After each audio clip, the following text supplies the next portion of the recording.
Y'all get up here where you can see.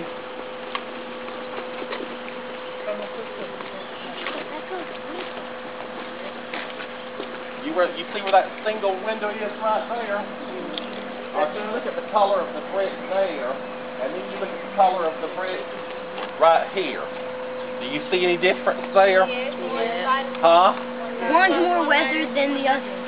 That is because when this school was built, it was built as a high school, White Springs High School, and it was built around 1937-38 by President Roosevelt's Work Projects Administration, or Public Works Administration. It was called the PWA or the WPA.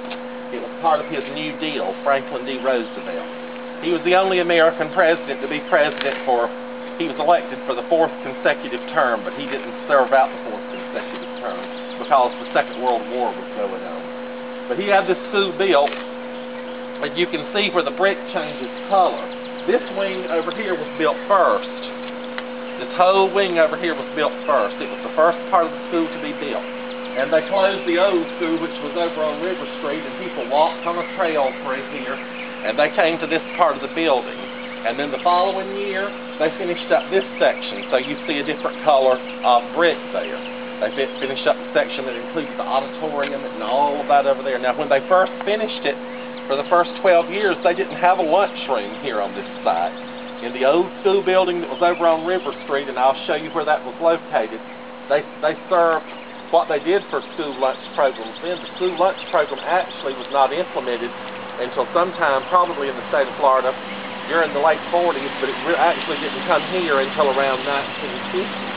And when I was going to school, the government there was no free and reduced lunch, and that's not counting any aspersions on anybody. You either paid for lunch, or if you could not pay for it, you worked in the cafeteria. You helped out in there.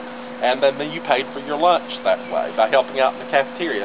You might help them pick up trays. You may help them do lots of other things. People might say, well, that's a bad thing to do. But that was the way it happened, and people who didn't do that brought their lunch to school. But they had good lunches here. They always had a good lunchroom staff. But that's when this school was built. It was built in 2 sections. This section was built in 37. This was built in 38. Now, Hamilton County total has around 565,000 acres. That's how many acres are in Hamilton County. That's a lot of property. And when they built this school, the school board levied a special tax on about over half of that 565,000 acres, about 300,000 acres, from the Triangle, going up to Jasper, all the way back to the Georgia land line. That way they levied a special tax to build this school. And they still couldn't raise enough money to build this school. So Fred Cone was governor of the state of Florida in 1937, and he called the legislature in a special session. His family was from here, and they appropriated another $100,000 to build this school. So that's how it got built. And the school is around, well, it's about 75 years old now, the building is. But, you know, it's been well kept through the years and maintained, and so I wanted to let you know a little something about your school in case you did not know about it. Okay?